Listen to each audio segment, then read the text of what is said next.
A gente tinha essa dificuldade de só ter equipamentos importados e ainda que importados eram em números pequenos, né? Eram 2, 3 fabricantes disponíveis aqui no Brasil, com custo altíssimo. Com a nacionalização, algumas empresas brasileiras colocaram em prática produzir, né, esses equipamentos com materiais importados e o mercado ficou mais acessível. Então hoje é possível, hoje muitos profissionais têm acesso a um analisador de vibração com custo bastante acessível, muito diferente, eu diria que 1/4 do que se pagava em 2005, 6, 7. Era quase 100 mil reais, era uma coisa assim era absurda, por aí. É uma coisa muito... Hoje deve estar em torno de 20, 30 mil por aí. É, nesta ordem. Um aparelho desse, né? E o mercado avançou nesse sentido. Em preços de 2014, 100 mil, hoje deveria ser uns 200 mil, porque a inflação, dólar, as quase 6 reais, né? Estou falando no tempo de dólar a 2, né? $1 a 2 reais, agora é múltiplo. Então a gente teve um benefício muito grande, né, com essa disponibilização, facilidade de operacionalizar o equipamento, porque você tinha softwares que também eram agregados à norma internacional e que no começo do anexo 14 você tinha que se adaptar, porque os softwares desses equipamentos importados não entregavam a você o AREN, não entregavam a você o VDVR pedido na norma brasileira. Sim. Entregavam a você o EVDV americano, padrão europeu. Padrão europeu. Basicamente padrão europeu. E a gente tinha que se adaptar, pegar o resultado do equipamento e ainda fazer aquele trabalho de cadeira e mesa de recalcular tudo para chegar no resultado da norma brasileira. Na ponta do lápis aí. Na ponta do lápis, né? E o que aconteceu com a nacionalização, além de colocar no mercado, baratear, né? Colocar um custo acessível para o mercado, esses equipamentos hoje eles estão oferecendo adequados à nossa legislação, dentro do padrão da norma brasileira, e o profissional de saúde e segurança recebe do equipamento o resultado pronto para interpretar com o limite de exposição ocupacional. Olá pessoal, eu sou Alexandre Guzmão da revista Proteção, estou aqui para apresentar mais uma edição do Proteção Tendências. E hoje, aqui diretamente dos estúdios da Animaseg em São Paulo, eu tenho um encontro muito especial com um grande amigo que fazia muito tempo que eu não encontrava. Até a gente teve um bate-papo antes de começar aqui, matando a saudade de bons tempos em que a gente estava mais próximo, e se Deus quiser, vamos agora retomar. É o meu amigo Ricardo Silva. Bom, eu até tive que anotar aqui que o Ricardo, além de engenheiro de segurança, higienista, ergonomista, ele tem tanta formação que eu tive que ter uma colinha aqui. Ele é bacharel em química, tem engenharia ambiental, além de engenharia de segurança. Ele fez pós em metrologia, ele tem pós em ergonomia, tem a especialização como higienista ocupacional. Bom, muita coisa. E nós vamos conversar com ele depois da vinheta.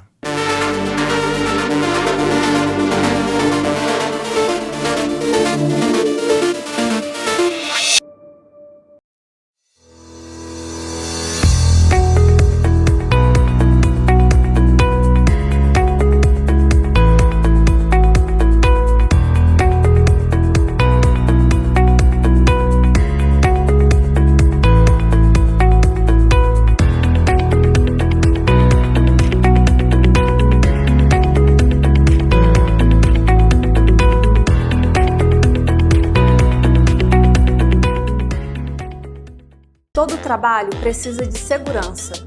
Por isso, existe um Marluvas para todos os riscos que você possa enfrentar. Seja eletricidade, queda de objetos, escorregamentos, umidade, corte, seja qual for o seu trabalho, Marluvas tem a proteção perfeita para você. Diversos riscos, uma proteção. Para ficar por dentro de todas as novidades, nos siga nas redes sociais. Marluvas, a força da história. Olá, Ricardo, muito obrigado por estar aqui com a gente. Tudo bem com você? Olá, Alexandre, estou ótimo. Para mim é um prazer estar aqui. falando novamente nessa aproximação com vocês, com a revista Proteção, assim como você disse, né, a gente retomar essa discussão, colocar esses assuntos técnicos em pauta da forma que a gente fazia com bastante empenho no passado. E estou aqui para a gente bater esse papo e colocar em dia esses assuntos. Legal. Bom, a gente já começamos a conversar, a gente ficou até emocionado lembrando das pessoas que estiveram com a gente, o trajeto, né? A trajetória é muito, muito rica, né? E você tem uma trajetória bonita. E eu me lembro que eu conheci você através quem nos aproximou foi o nosso amigo, nosso saudoso Armando Campos, né? Armandinho, sim, querido, que está em algum lugar aí nos olhando e dizendo que a gente está fazendo alguma coisa errada, porque ele sempre... vamos fazer assim... mas o Armando sempre foi aquela pessoa de bom coração, altamente profissional, sempre preocupado com a segurança, mas muito preocupado com a capacitação das pessoas, né? E ele trouxe você para o time da proteção, e eu me lembro que foi na época, início dos anos 2013, 2014, eu acho que foi por aí, né? Antes. A gente fez uma série de cursos sobre um tema que até hoje ainda é um pouco, assim, colocado de lado, né? A gente fala muito em ruído, em agentes químicos, mas fala muito pouco em vibração. Exato. Quando eu penso em vibração, eu lembro sempre de você. Eu assisti a alguns dos seus cursos. Obviamente, você é muito mais do que um especialista em vibração. Hoje conhece muito de outras áreas da higiene, né? Especialmente a questão hoje do frio também, que é né? a questão térmica, né?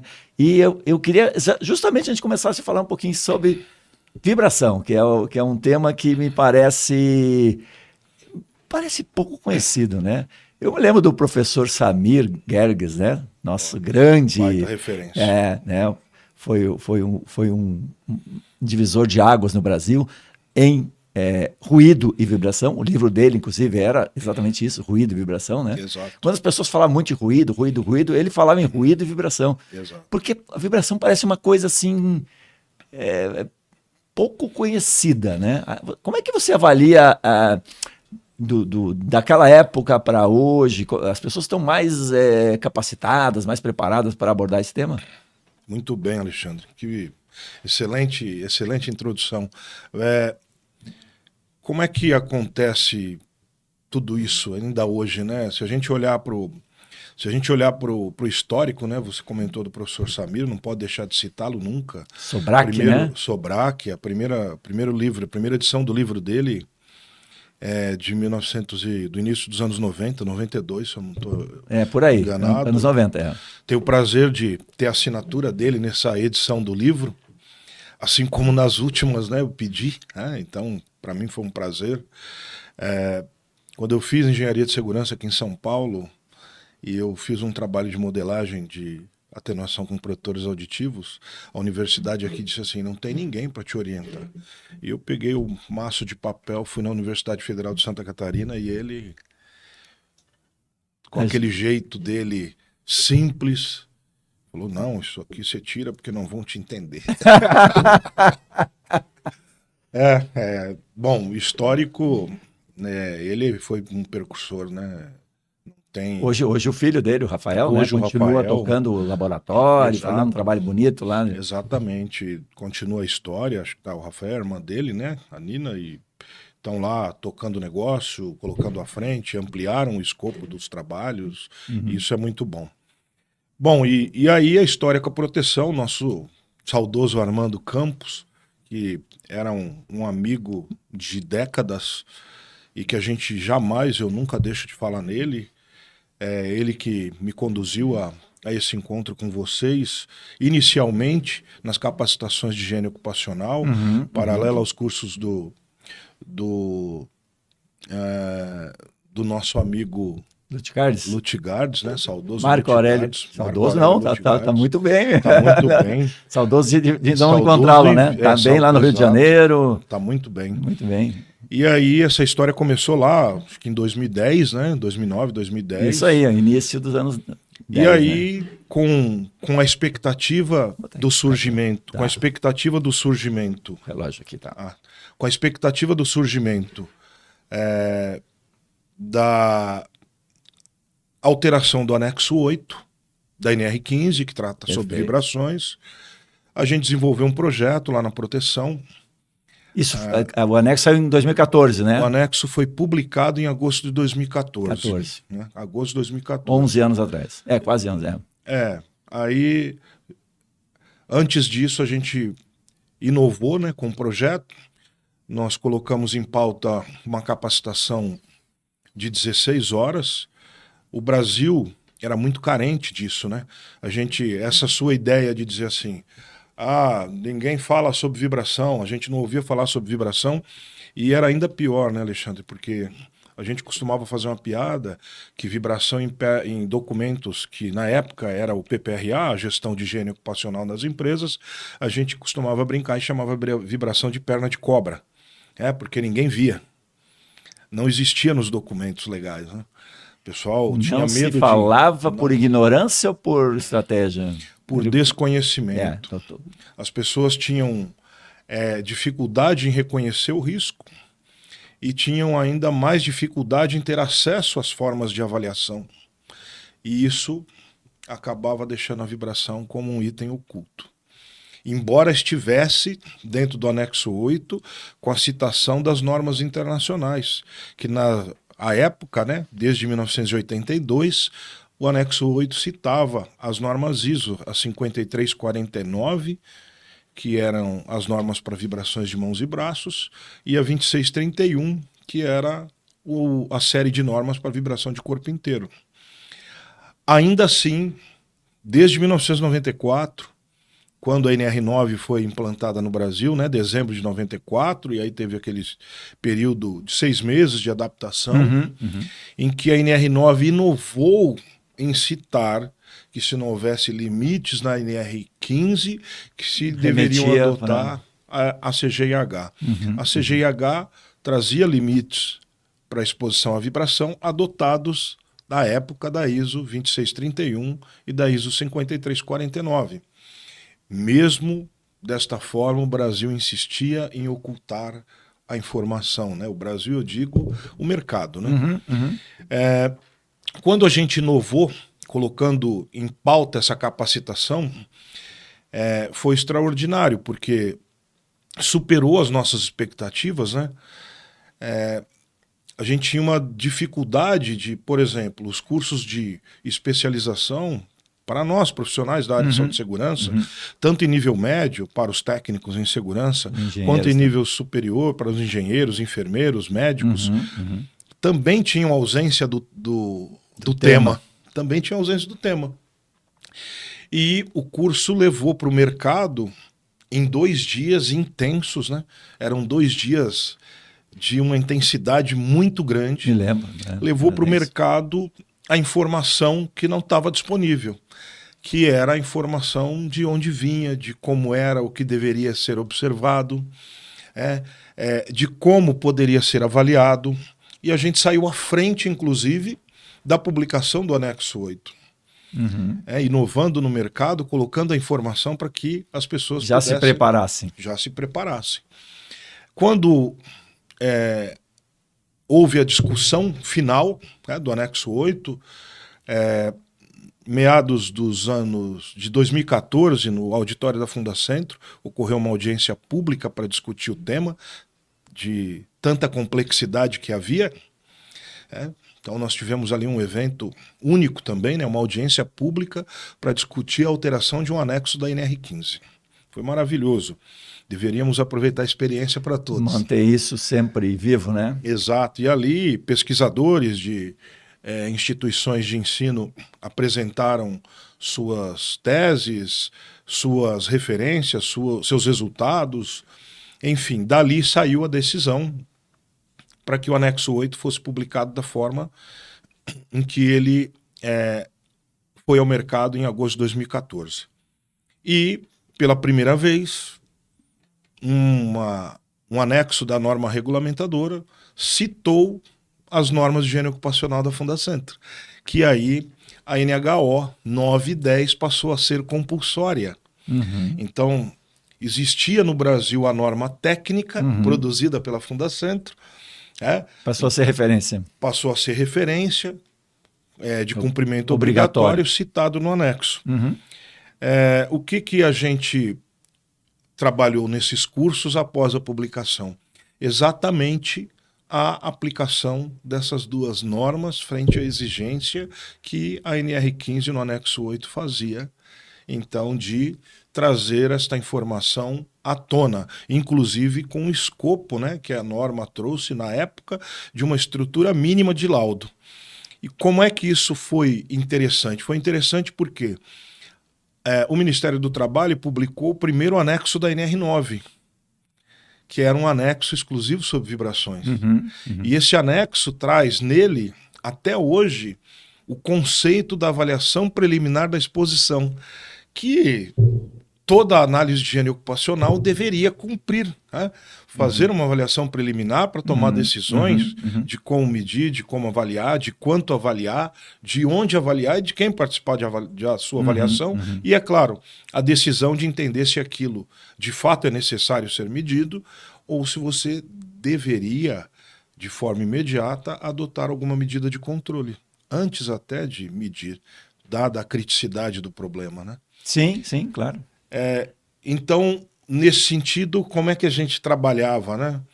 A gente mostrava para as pessoas que lá na Comunidade Europeia, desde 2002, com a Diretiva 44, já havia uma exigência para a publicação dos níveis de vibração gerado por ferramentas, por equipamentos, por veículos, e que eles só podiam ser comercializados com essa informação.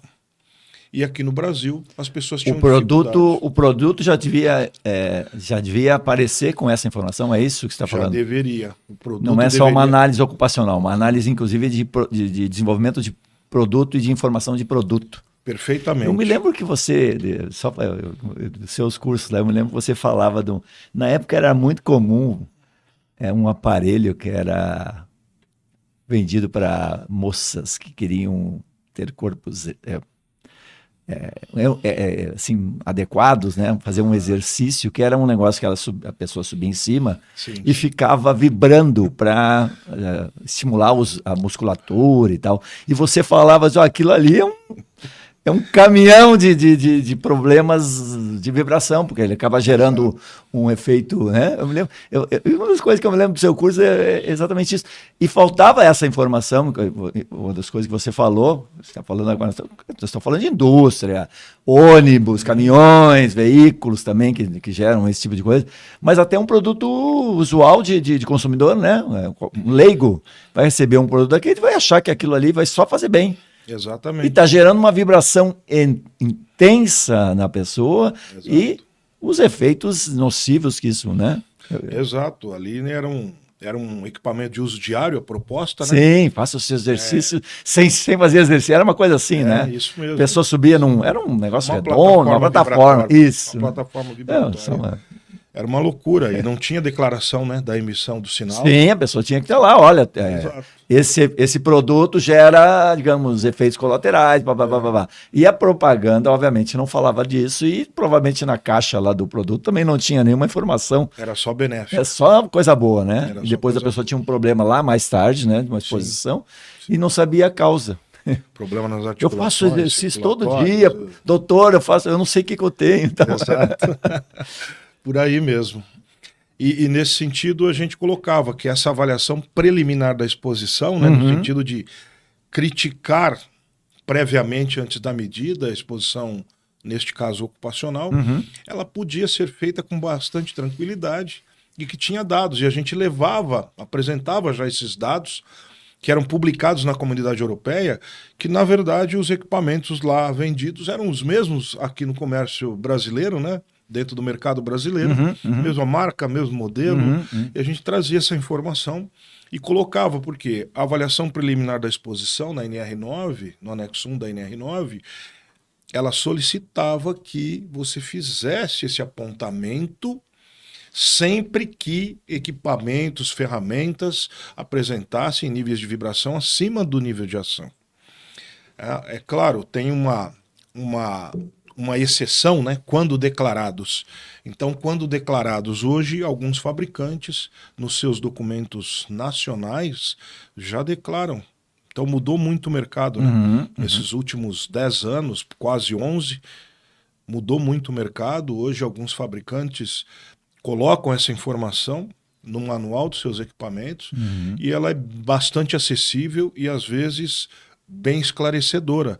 No sentido de, por exemplo, você conseguir enxergar níveis de vibração dentro de no assento de uma empilhadeira declarado com os diferentes tipos de assento que aquele fabricante oferece para você ter oportunidade de, no momento de projetar a compra desse equipamento, colocar o melhor assento. Comprar o certo. Às vezes é uma diferença muito pequena, né, Ricardo? Muito pequena. E o cara gera um passivo para a empresa e só vai descobrir depois de anos, né? Porque começa a expor o trabalhador achando que a empilhadeira tal, modelo tal, era quase o mesmo preço e era... Essa aqui é o mesmo preço, não. Essa aqui era mais barata e é a mesma coisa, o leigo, né? Aí muito da decisão, da não participação da segurança, o pessoal profissional de segurança, nos processos de compra, né? Porque às vezes o cara compra... vamos pegar o mais barato aqui, porque às vezes é uma solução. E às vezes um detalhezinho de uma adaptação, de um isolamento, não sei como é que resolveria esse... Um amortecimento. Um amortecimento lá no sistema de assento, né? Fazia muita diferença. Faz muita diferença. E se você fizer análise crítica e mostrar isso para o empregador, você consegue contextualizar que no momento em que ele colocar em prática aquele equipamento de menor custo, de repente o custo... A economia feita vai ser muito... O custo de governo, o custo de adicionais, o custo de monitoramento de saúde, o custo de avaliações... O custo social também, né? Além do econômico, que é muito importante, mas o social, porque é o trabalhador dele que ele tá com problema, vai gerar um problema, ele vai se afastar, vai deixar... né? E às vezes por um detalhe muito pequeno, né? Muito pequeno. Às vezes um detalhe muito pequeno resolveria Você é muito demandado para esse tipo de avaliação, encontra esses problemas assim de erros de compra, é muito comum? É bem comum, né? Pode parecer incrível, não é comum para as pessoas dentro das empresas, mas quando se identifica um olhar crítico, de especialista, né? É comum nessa área dos agentes físicos, é bastante comum quando vão fazer substituição de químicos, de produtos a serem aplicados, consultar a gente, fazer um parênteses aqui na vibração, só para exemplificar isso, né? A gente analisou um caso de uma empresa que ia fazer uma substituição de produto com uma eficiência melhor do produto.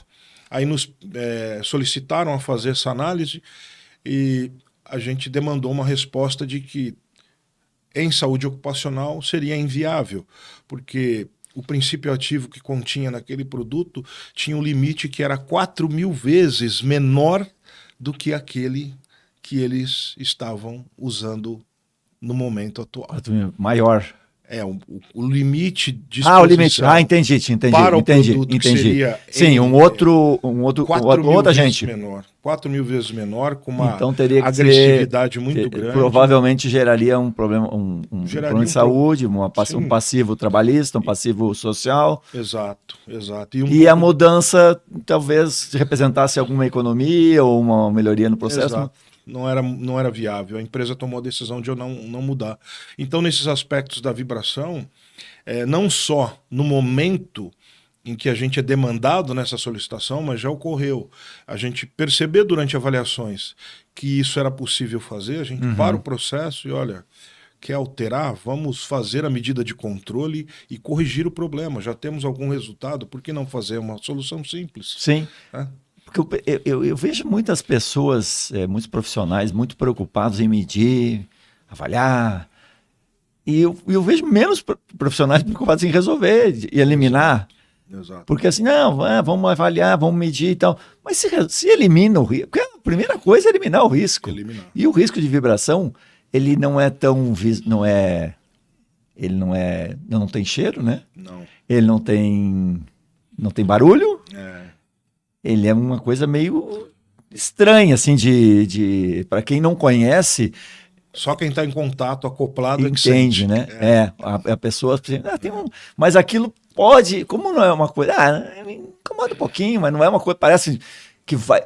Só que com a exposição ao longo do tempo, aquilo vai fazendo um efeito sobre o trabalhador muito prejudicial. Exatamente.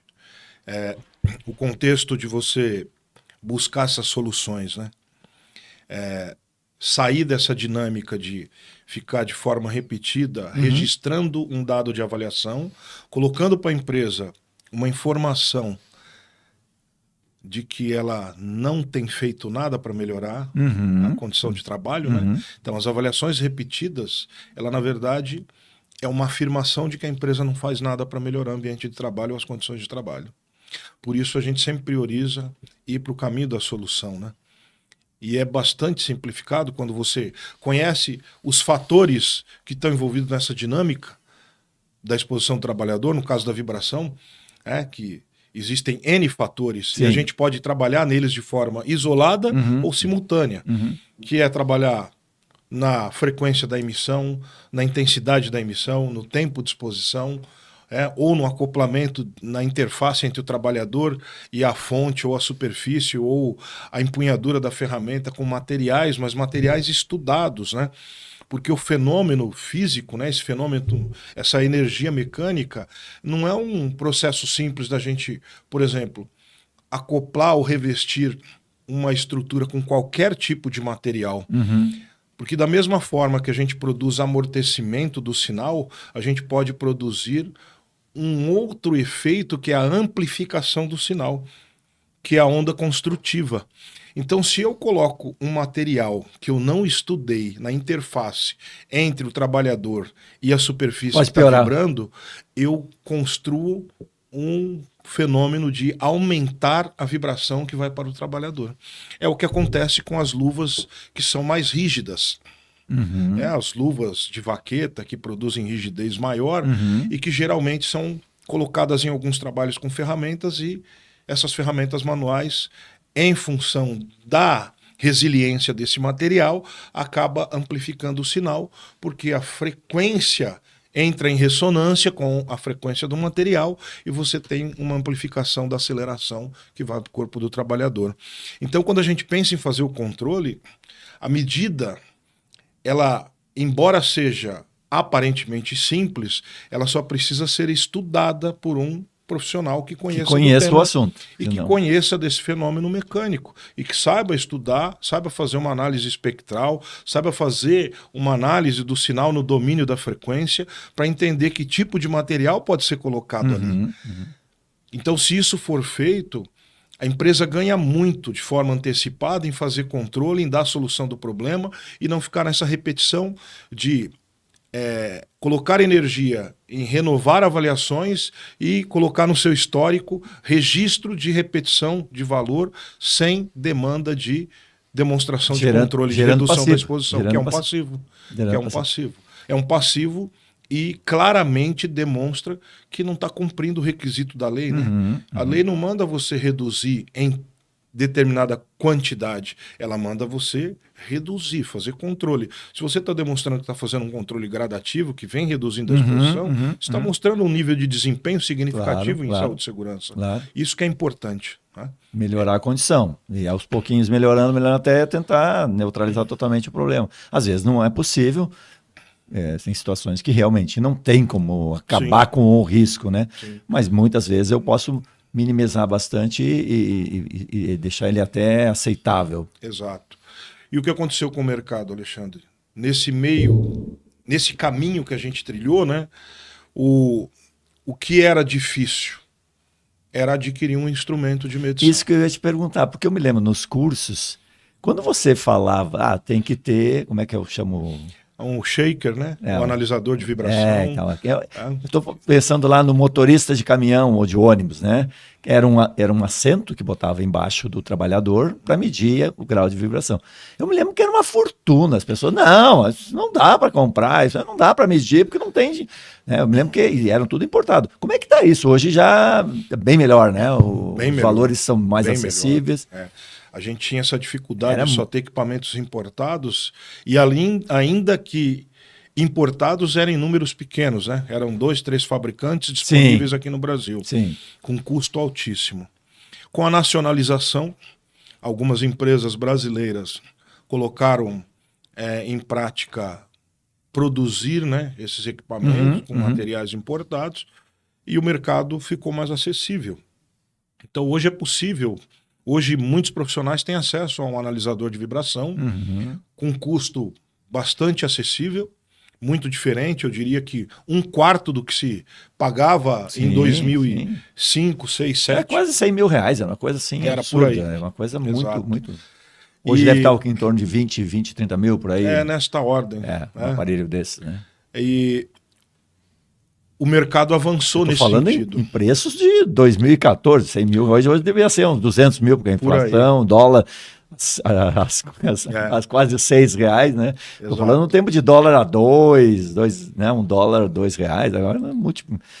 Então a gente teve um benefício muito grande, né? Com essa disponibilização, facilidade de operacionalizar o equipamento, porque você tinha softwares que também eram agregados à norma internacional e que no começo do anexo 14 você tinha que se adaptar, porque os softwares desses equipamentos importados não entregavam a você o AREN, não entregavam a você o VDVR pedido na norma brasileira. Sim. Entregavam a você o EVDV americano, padrão europeu. Padrão europeu.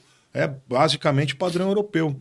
E a gente tinha que se adaptar, pegar o resultado do equipamento e ainda fazer aquele trabalho de cadeira e mesa de recalcular tudo para chegar no resultado da norma brasileira. Na ponta do lápis aí. Na ponta do lápis, né?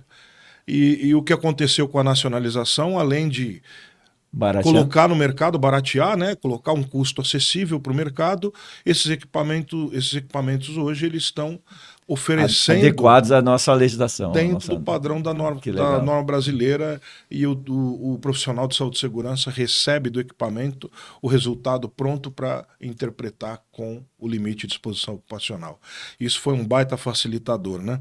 E é claro, considerando ainda que para chegar ao resultado no passado você precisava conhecer muito do sistema, né? Para trazer aquela memória de cálculo e integrar esses valores para a norma brasileira. Todo cálculo tinha uma lógica que tinha que ser obedecida. E se eu não entendesse essa lógica, eu cometeria algum erro, né? Então o mercado brasileiro ganhou muito com isso. O que a gente espera é que esses equipamentos que estão no mercado, é claro, evoluam no sentido de trazer mais funções, mais capacidade de medida, no sentido de você conseguir ter dados, né, que possam te levar às medidas de controle. Então essa é uma questão que precisa ser discutida ainda nesses equipamentos que estão no mercado, que eles ainda não têm. Tem um fabricante que está colocando essa informação em um dos seus instrumentos, que é oferecer o espectro de frequência para que o profissional possa ter oportunidade de entender o sinal e aí fazer o controle da vibração. Muito bom. E de uma maneira geral, cresceu o número de empresas que estão preocupadas com isso a partir dessa mudança, dessa melhoria? Estamos evoluindo nesse sentido? Evoluiu muito, né? Hoje, facilmente... O tema está mais...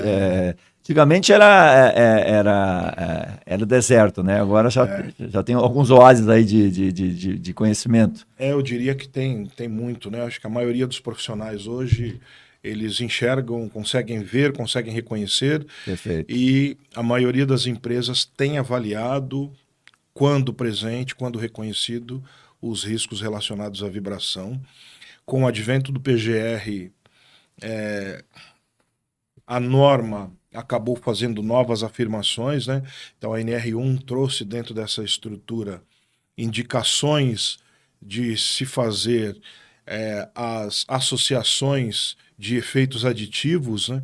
Então a vibração está muito ligada com o ruído nesse sentido, nos efeitos do ruído, e, consequentemente, também está ligada na questão da circulação, da restrição vasomotora, aos efeitos relacionados às condições térmicas extremas em baixas temperaturas.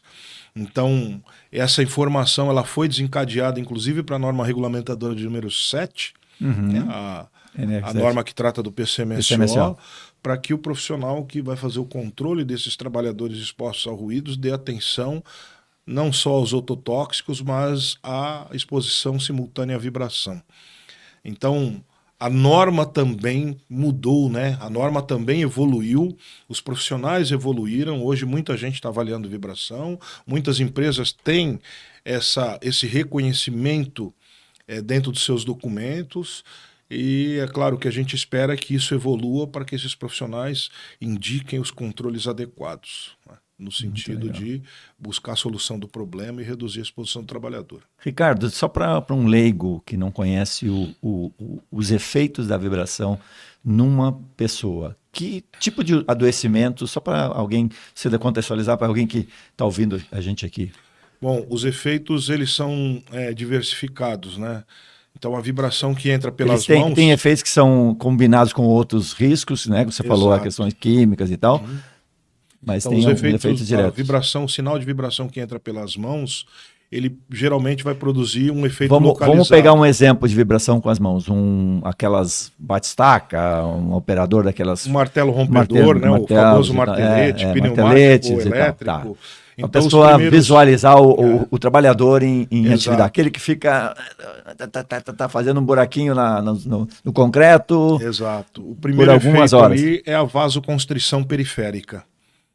Esse primeiro efeito, normalmente, ele é sentido de forma diária. No final da jornada ou após o uso da ferramenta, o trabalhador tem resposta. Já sente, né? Ele já sente. Que é o adormecimento das extremidades da mão.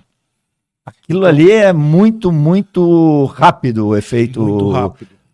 Né, da percepção do problema, né? Exatamente. Então, esse efeito, esse sintoma sentido após o uso dessas ferramentas é um sinal de que a ferramenta tem energia suficiente para produzir o dano.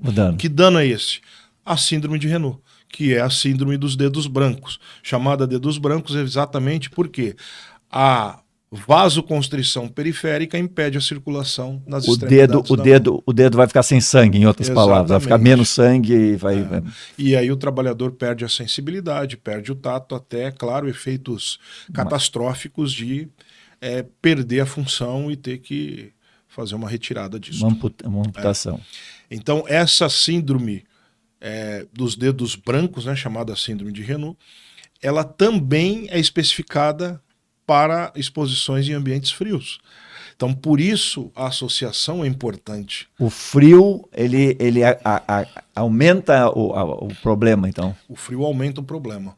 Então, se você estiver exposto à vibração simultaneamente em ambientes com temperatura muito baixa, seja externos ou internos, em ambientes climatizados, você tem uma condição de acelerar o efeito. Né? E aí a vibração que entra pelas mãos, fora o efeito inicial, que é nas extremidades, ela pode produzir os efeitos nas articulações. E aí esses efeitos das articulações vão além da mão, chegando até cotovelo, punho, ombros. Então, por isso, o contexto de se avaliar a vibração, nós temos um limite estabelecido para vibração de mãos e braços e um outro limite para vibração de corpo inteiro, porque os efeitos são localizados na vibração de mãos e braços, localizados nos membros superiores. Diferente do corpo inteiro, que geralmente afeta todo o sistema músculo-esquelético, inclusive a coluna, e afeta também as condições de circulação. O corpo inteiro é mais lento, digamos assim. O corpo a exposição, inteiro porque menos intenso, pelo menos. Eu diria que... eu estou falando desse exemplo que a gente citou, mas claro, deve ter algumas ações... O sintoma é menos perceptível. Eu prefiro falar assim. O sintoma é menos perceptível, mas ela pode ser mais agressiva. E pode ser, porque como eu não percebo, eu me exponho. O cara que trabalha ali, ele em algum momento, ele vai muito perceber isso e talvez vai reclamar e vai... Né? O outro trabalhador, que é de corpo inteiro, talvez ele vai se expondo, e quando ele percebe, talvez seja bem mais tarde. Bem mais tarde, talvez nem faça associação ocupacional. Né? talvez nem faça sim. Eu tô com um problema aqui, uma dor na coluna aqui. Exatamente. E não se dá conta. E vamos lá, dar alguns exemplos. Você falou do motorista, né, da empilhadeira, o motorista operador de empilhadeira, motorista de veículos mais pesados, né? Então, assim, veículos pesados ou equipamentos pesados, eu até faço um parênteses aqui para fazer um comentário, porque nem sempre o conceito de você ter veículos pesados ou equipamentos pesados é sinal de que a vibração será crítica, né? Então, nós temos experimentações de, por exemplo, avaliar em atividades de mineração perfuratrizes de esteira com níveis menor de vibração do que a picape que a gente usava para se deslocar dentro do ambiente da mina. Já tem essa tecnologia. Já tinha essa tecnologia, uma tecnologia que, instalada em assentos desses equipamentos, uma tecnologia sobre amortecimento. Então, fora toda a concepção do assento, existe uma tecnologia de você regular a massa de quem vai se colocar na operação daquele equipamento. Então, se o indivíduo tem 70 quilos, se o indivíduo tem 100 quilos, você tem um regulador de massa no assento. Esse regulador de massa, ele ajusta o coeficiente de deslocamento das molas ou de qualquer outro sistema de amortecimento para mudar o comportamento do sistema e se ajustar ao bom resultado. Então, esse sistema não é novo, né? Esse sistema é bastante antigo. Assim como nas ferramentas manuais, quando você citou sobre, por exemplo, os marteletes, você tem hoje fabricantes com equipamentos de corpo duplo que a parte interna, né, esse corpo duplo, ele tem a função, inclusive, de absorver algumas frequências para que a estrutura externa seja isolada de uma parte desse sinal. Entendi. E quem opera a ferramenta receba um nível menor de vibração. Ele neutraliza um pouco da vibração porque Exato. São duas áreas, dois corpos. Exatamente, um corpo duplo fazendo esse trabalho. Que legal. Alguns fizeram uma dinâmica de montar, por exemplo, em equipamentos ou ferramentas que não existia a possibilidade de fazer um corpo interno, de separar a área da empunhadura por um isolador de vibração. Né? Hoje a gente já tem esmerilhadeiras e lixadeiras com essa concepção. Então evoluiu de forma grandiosa esse mercado e basta a gente olhar para o que tem disponível de controle e fazer essas aplicações. Então esses efeitos, por exemplo, sobre o corpo inteiro, isso aqui não é uma crítica ao que eu vou dizer, né, mas é uma oportunidade de evolução. O nosso critério brasileiro, embora ele seja bastante restritivo no sentido de em relação ao comparativo com o europeu, que nós usamos a resultante vetorial, a soma dos 3 eixos, né? E ainda calculamos outros fatores pela norma brasileira, ela deixa de lado alguns fatores que as normas internacionais trazem. Por exemplo, na vibração de mãos e braços, a norma ISO ainda apresenta uma forma de você estimar o tempo de surgimento da síndrome dos dedos brancos num grupo de trabalhadores exposto a um determinado sinal de vibração. Então essa, por exemplo, é uma ferramenta que poderia ser usada pelos profissionais de saúde e segurança para priorizar ações de controle no PGR. Se você tem N trabalhadores, N grupos expostos à vibração, como é que você vai priorizar? Para aqueles que têm a possibilidade de surgir a síndrome dos dedos brancos de forma mais acelerada. Óbvio, quanto maior o sinal, maior essa possibilidade. Claro. Mas essa ferramenta que tem na 5349, nessa norma ISO, ela traz a função de você estimar isso. E essa estimativa é importante porque você dá para o empregador dizer assim, olha, daqui 1 ano eu posso ter gente doente aqui.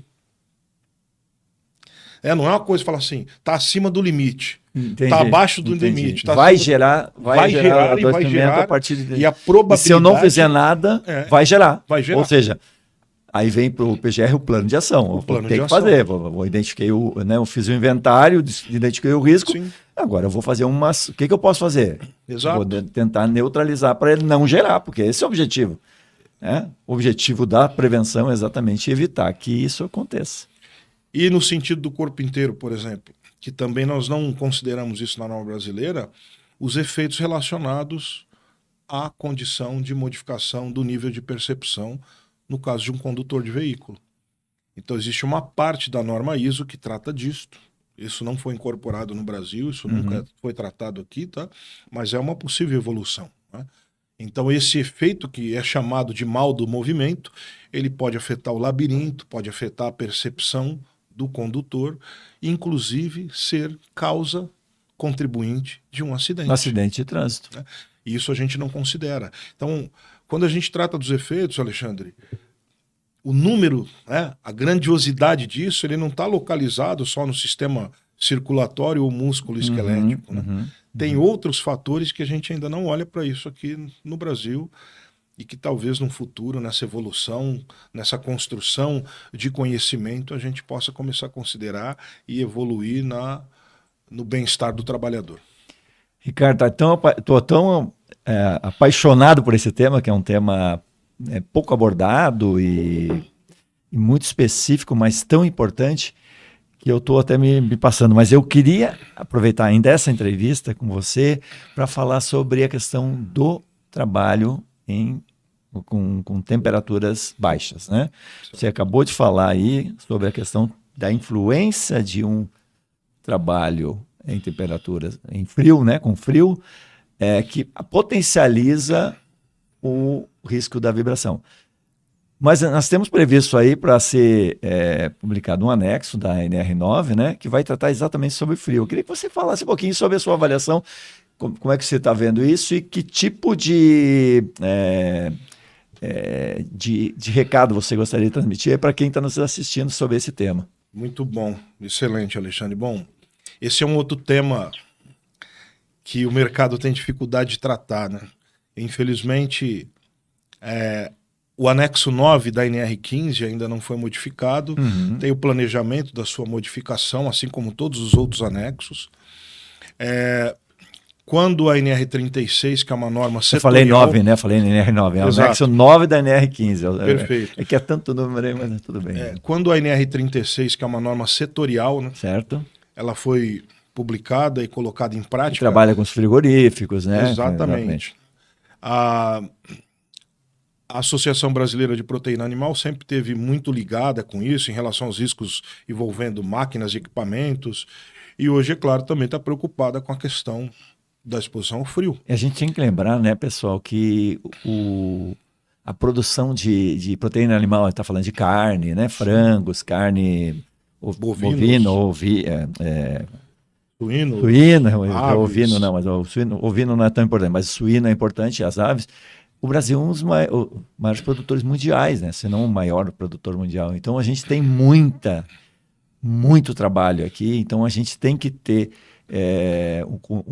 a preocupação, até porque por ser o maior, ou um dos maiores, eu acho que é maior, né? O Brasil é muito visado, né? Lá fora, porque a gente tem um setor altamente competitivo. Sim. Então, quando a gente está falando recentemente lá no Rio Grande do Sul, a gente teve um problema de gripe aviária, e daí já os caras já querem fazer essa área muito... O cara lá no país que produz já quer barreiras. E quando a gente está falando de segurança do trabalhador, isso é uma barreira possível, uma barreira que pode, em algum momento, isso ser um problema. E eu tenho notado que as empresas já têm tido uma postura preocupada com isso, no sentido de preocupar com o trabalhador, demonstrando também essa preocupação. Então, é uma área que a gente precisa evoluir bastante. Temos que evoluir muito, Alexandre. Existe formas hoje, né, métodos científicos publicados, documentos técnicos e normas publicadas, inclusive pela Organização Internacional de Normatização, a ISO, no contexto de se avaliar a exposição do trabalhador em ambientes frios. Quando o Ministério do Trabalho publicou o manual de aplicação da NR36, eu tinha participado de uma orientação, de um trabalho de mestrado, de uma aluna de uma universidade em Santa Catarina, que fez um trabalho dentro de um frigorífico nesta área, envolvendo isolamento térmico das vestimentas em relação à exposição ao frio. E nesse trabalho a gente fez a orientação de, portanto, colocar em prática esse contexto, né, a aplicação dessas normas. E esse trabalho, inclusive, o artigo desse trabalho foi publicado na Revista Brasileira de Medicina do Trabalho, a revista da ANANT, numa das edições lá em 2018 ou 2019. Então estamos falando já de alguns anos, né? E o Ministério do Trabalho posteriormente a isso, colocou no manual da NR36 que a visão deles era que o frio deveria ser avaliado sobre esse contexto. Utilizando esta referência desta norma internacional, que é a ISO 11079. Uma norma, inclusive, que, dada a importância dela, desde que ela era apenas um relatório técnico, publicado pela ISO, ela já participava do reconhecimento dos pares que publicaram a Enciclopédia de Saúde Ocupacional da OIT. Então, a Enciclopédia de Saúde Ocupacional da Organização Internacional do Trabalho é um documento de extrema referência na nossa área, né, Alexandre? Porque é um documento avaliado por pesquisadores de diversas nações diferentes. A última edição, de 98, já referenciava a norma ISO 11079, que era apenas um relatório técnico. Passou a ser uma norma em 2007, uma norma oficial da ISO. E se você olhar hoje para o capítulo 42 da OIT, da enciclopédia da OIT, esse capítulo traz informações essenciais sobre essa aplicação de que está na recomendação do manual da NR36 para avaliação de exposição do trabalhador em ambientes frios, coisa que a gente fez lá neste trabalho, né, de mestrado, e está na enciclopédia da OIT. Inclusive, a enciclopédia da OIT traz referências extremamente importantes que estão alinhadas a uma portaria recente aqui no Brasil, uma portaria do Ministério da Saúde, que é uma portaria sobre as doenças relacionadas ao trabalho, que é você fazer um link, né? Hoje, por exemplo, dentro do PGR, é importante que o profissional ele consiga identificar o perigo e consiga fazer relação, principalmente, da fonte deste perigo, para que ele possa fazer o controle, e, é claro, dos efeitos desse perigo. Então, a norma, nesse sentido, ela permite que você registre os efeitos que estão na literatura técnica. E os efeitos que estão na literatura técnica sobre a exposição ao frio, necessariamente, não são aqueles que estão sendo tratados hoje dentro da Sociedade de Saúde e Segurança. Então, as pessoas ficam muito preocupadas com efeitos respiratórios, por exemplo. A enciclopédia da OIT declara, está lá registrado, que o trabalhador saudável até menos 30 graus não deve ter efeitos respiratórios. E se a gente olhar para o contexto da nossa legislação, o anexo da NR6 não traz proteção respiratória para você efetivar a legalidade disso sobre o fato de você aquecer o ar que vai entrar para o seu pulmão.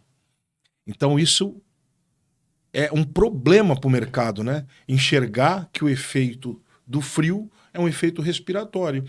Quando a gente olha para o contexto social, de fato, dentro do contexto social, a gente não tem controle de velocidade do ar, a gente não tem controle de umidade relativa do ar, a gente não tem controle da temperatura do ar. E a gente vai para o meio, vai para a sociedade e está ali. Sim. À mercê, dentro do ambiente de todas trabalho. As variáveis. Todas essas variáveis são clima. controláveis. São controláveis. Eu posso entrar dentro de um ambiente climatizado, dentro de uma câmara fria ou frigorífica, e no momento que eu entro, eu poder desligar por um sistema automático o sistema de ventilação. E eu paro o vento. Isso diminui o efeito sobre o frio no meu corpo. Trabalhador.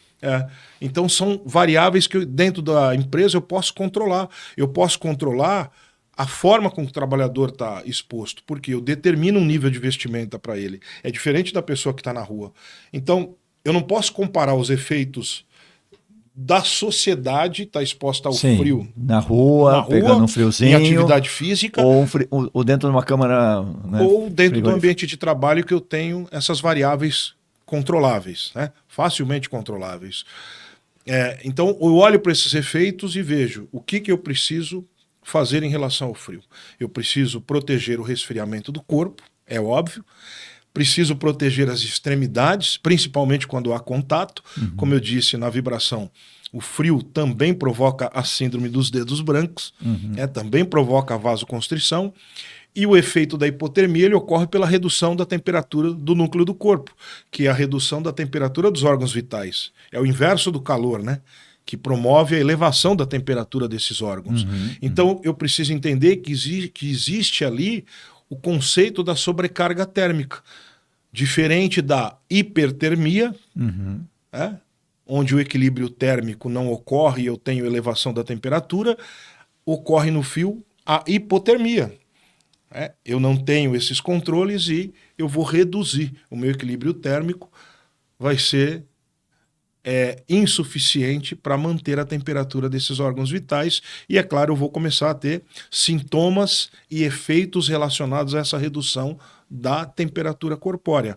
Então, nesse sentido, qual é o caminho? O caminho é fazer isolamento térmico, evitar o resfriamento corpóreo geral, é isso que a norma determina, né?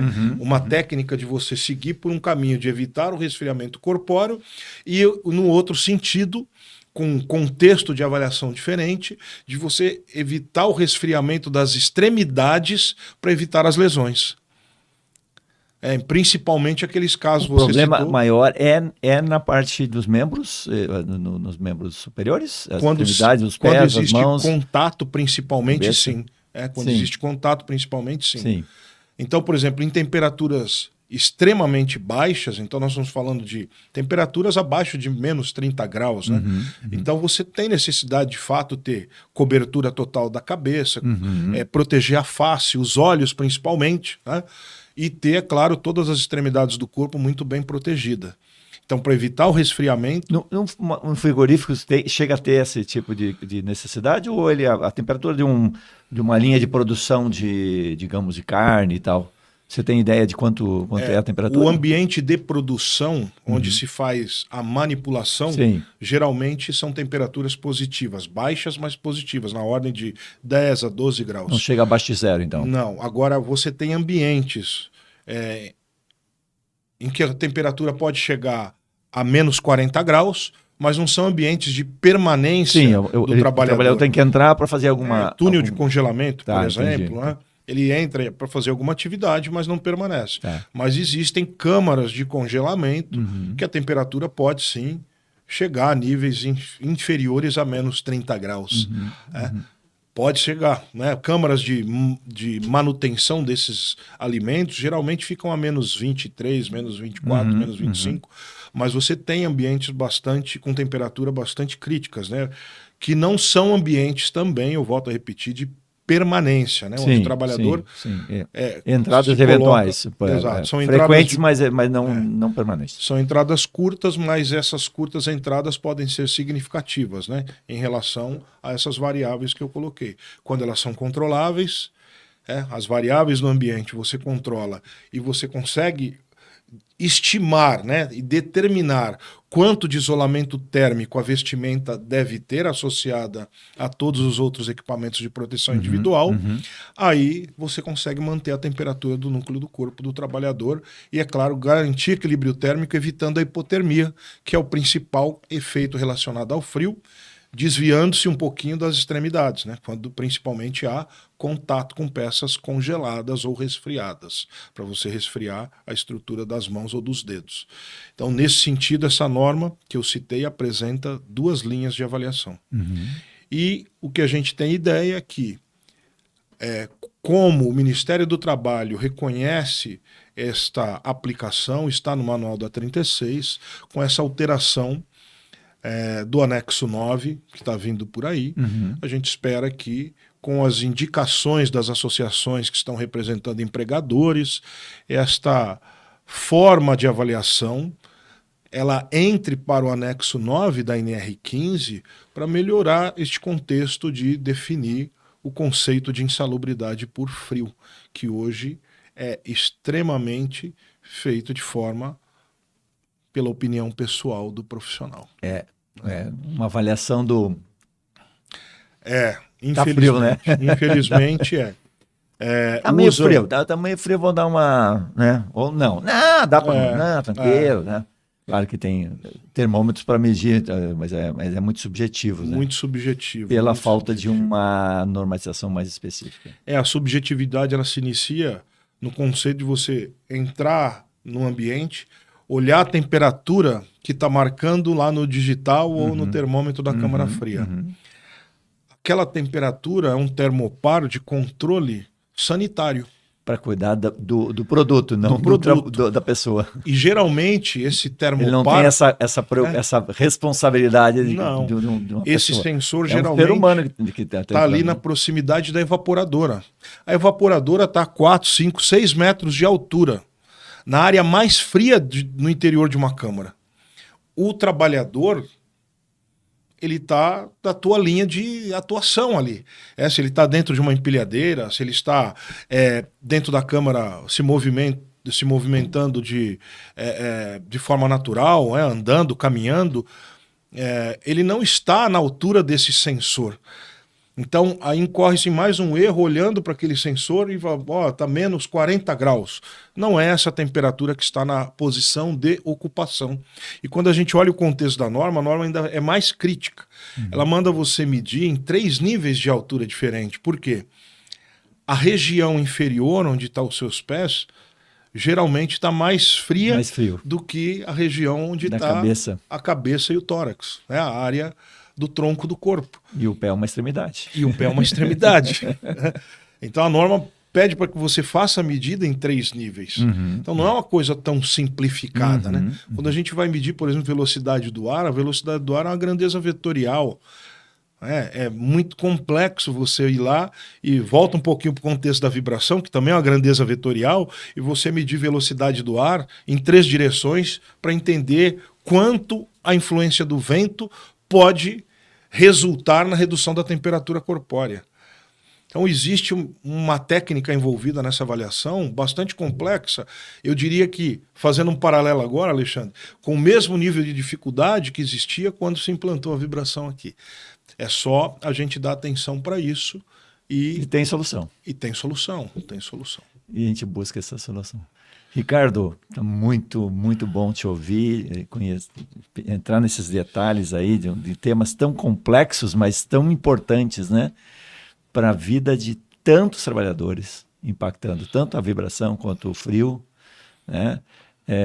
E eu queria te agradecer por ter estado com a gente aqui no Proteção Tendências. Quiser fazer algum comentário final, por favor, fique à vontade e muito obrigado por estar aqui com a gente. Ô Alexandre, eu que agradeço o convite. Para mim, eu vim aqui com a alegria de sempre, né? É um prazer estar aqui com vocês. A gente tem uma história e foi magnífico a gente ter relembrado os nossos amigos do passado, né?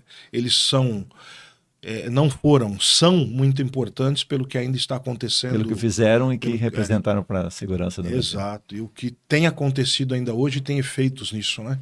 Então, eu quero aqui só deixar o meu agradecimento, mostrar que a proteção nesses anos todos, se preocupando com o profissional, com o trabalhador, tem feito o melhor para divulgar a informação e levar conhecimento ao mercado.